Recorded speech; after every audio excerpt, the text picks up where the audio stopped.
Jama'a assalamu alaikum wa rahmatullahi ta'ala wa barakatuhu, barkanmu da wannan lokaci, barkanmu da sake haɗuwa a cikin shirye-shiryenmu na Candle Stick a cikin wannan channel namu na Crypto a ƙasar Hausa. Yau za mu yi magana a kan Candle Stick karo na biyu, kamar yadda kuma muka gabatar da shirinmu da ya gabata a matsayin Candle Stick na farko a cikin ita wannan channel tamu mai albarka. Kamar yadda ya gabata a baya mun yi magana a kan candle stick guda biyu, wanda a cikinsa akwai kore sannan kuma akwai ja, kuma mun zayyana wa mutane cewa su waɗannan candle stick duk inda ka ga koren candle stick ne wanda yake albishir ga 'yan kasuwa na cewa wannan kasuwa ana ta siyayya, za a samu tagomashi na riba, wanda kuma a duk inda ka ga candle stick yana nuna alamun ja, shi kuma candle stick ne wanda yake nuna cewa wannan kasuwa ana ta siyar da kayayyaki a cikin wannan kasuwa, wanda kai ma in baka shiga sahun masu siyar da kaya ba a wannan lokaci, to za ka iya samun kanka a cikin asara. To kamar yadda darasin da ya gabata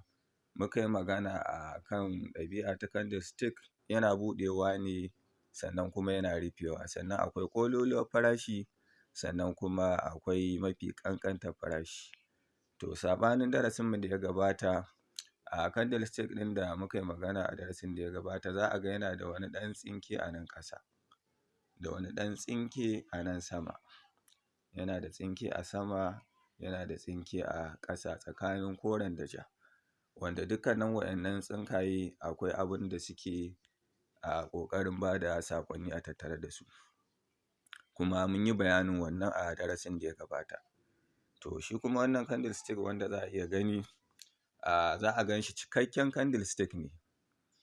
wanda yake ya cika tab, babu wani tsinke a tattare da shi. To shi kuma irin wannan candle stick wane saƙo yake sanar da mai mu'amala a cikin kasuwa? Bara mu fara magana a kan wannan kore candle stick na farko, wanda za a gan shi cikakke ne ga shi nan. To shi cikakken candle stick wanda ya fito a wannan matsayi gabaki ɗaya a cike, ba tare da yana da wani gurbi ba, ba tare da ya haifar da wannan tsinke na shadow ba, yana nuna cikakken ƙarfi ne na masu saye. Masu siye kaɗai suka zo suka mamaye a wannan kasuwa, ko kuma shi wannan candle stick, ba tare da sun samu tarayya da masu siyarwa ba. Cikakken ƙarfi ne na masu siye, shi ya sa ya cika tab, ba tare da ya haifar da candle stick ba. Sannan kuma a ɗabi'ar da ya nuna, kowa ya sani cewa koren candle stick yana fara buɗowa ne daga ƙasa, sannan kuma ya tura, in ya buɗo daga ƙasa zai tura ya tafi har sai ya zo sama, wanda idan kuma ya kulle, idan kasuwa ta ci gaba da tashi, za ka sake ganin wani candle stick ɗin ya sake forming, ya sake miƙewa. To wannan tunda cikakken candle stick ne kamar yadda ake gani, daga lokacin da ya buɗe shi ne farashinsa na farko a buɗewa,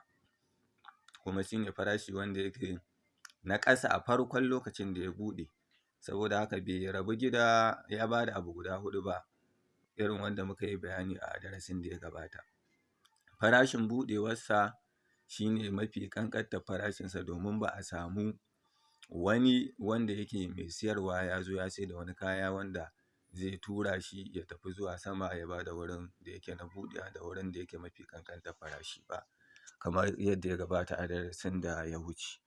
Sannan kuma haka nan ya ci gaba da miƙewa, ya ci gaba da tashi, yana turawa har ya zo wurin da ya rufe, za a ga an rubuta close a nan gurin. To ya rufe a ainihin mafi yawancin farashi, ko kuma in ce ƙololuwar farashi, a daidai wannan wuri da ya yi closing, ya rufe, kuma haka aka samu nasara a kan candle stick ɗin nan, ba tare da an samu tarayya da masu siyarwa a tattare da shi ba. Saboda haka wannan candle stick kore yana nuna cikakken ƙarfi na masu siye ta ko'ina, ba tare da an samu jayayya tare da masu siye a tattare da shi ba, kuma mafi ƙanƙantar farashi na buɗewarsa haka ya tashi ya tafi har zuwa mafi ƙololuwar farashi, har zuwa ƙarshe ya kulle ba tare da an samu tarayya da masu siyarwa ba. Saboda haka wannan candlestick a saƙon da yake nuna mana kenan, cikakken ƙarfin masu ainihin siye. To yanzu bara mu matsa mu tafi zuwa kan candlestick na biyu,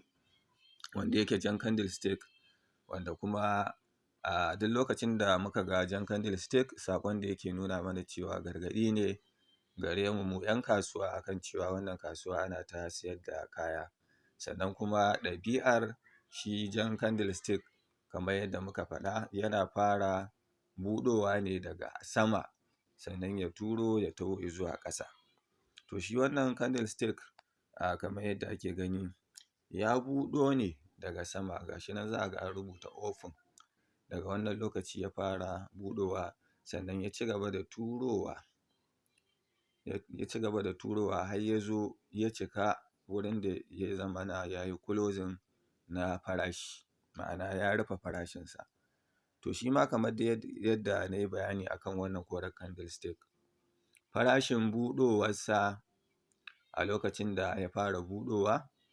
haka ya ci gaba da buɗowa ba tare da an samu masu siye a tattare da shi ba. Sannan ya ci gaba da turowa, yana saukowa har ya zo farashin da ya rufe, shi ma ba tare da an samu tarayya da masu siye ba. Saboda haka shi ma cikakken candlestick ne wanda yake nuna cikakken ƙarfin masu siyarwa a cikin ita wannan kasuwa da aka gabatar da trading ɗin a cikinta. Saboda haka sai ya zama ya tashi ba tare da an samu tsinke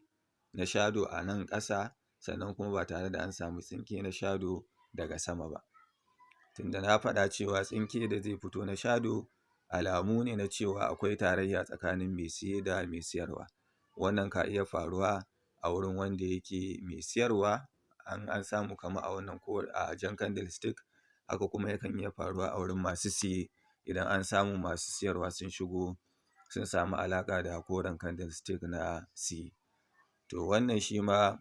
candlestick ne da yake nuna cikakken ƙarfi na masu siyarwa, kuma mafi ƙololuwar farashin da ya buɗo da shi a nan sama, tunda mun san cewa lokacin da kasuwa take sama,